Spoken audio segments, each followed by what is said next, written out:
dhammaan asxaabta bahda Berlab FX meel walba joogtaan waxaan idin leenahay weekend qurux badan. weekani waxa uu ahaa week inta badan oo suuqa iska jaam gareysnaa waayo waxaad ogaataa in lagu guda jiro bisha July-na waxay ka mid tahay bilaha inta badan dhaqaaq aysan lahayn, laakiin sidaad arkaysaan trade fursad ku siiyo marnaba lagama dib dhaco oo waa la qaataa.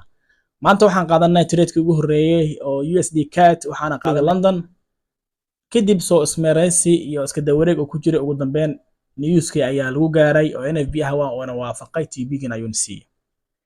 sadarteed trade kaleeto ayaa waxaan fursad kale ka aragnay oo GBP USD roll Kenya aan ka wada aragnay iyadana waan qaadanay.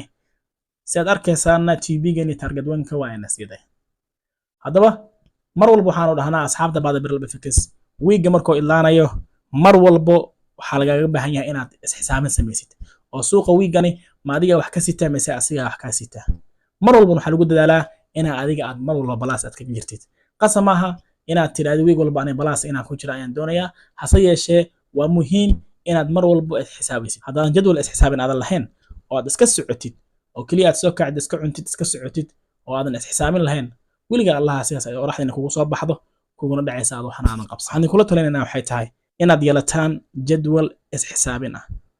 maxaa waqti dheer loo gaarayaa? haatan soo jimco ma aha oo weekend soo ma oo 2 maalin fasax soo laga doonayaa inaad soo qaadatid qalinkay buugaaga ama meelaha aad wax ku save garaysan jirtay oo trade-daada. suuqani weekend muxuu ka watay, maxaad ka wadatay, maxaad qalad gashay, maxaad ku saxnayd, maxaa lagaga baahan yahay, intee daciif ku ahayd, intee strong ku ahayd. meelaha waxaa jira oo bini'aadam ku liito iyo meelaha uu ku sareeyo. marka meelaha adiga daciifka ka ahayd koleeto xisaabi. guntii gunaanadkii gabagabadii waxaan idin leenahay guuleysta meel walba joogtaan. asalaamu calaykum waraxmatullaahi wabarakaatuh.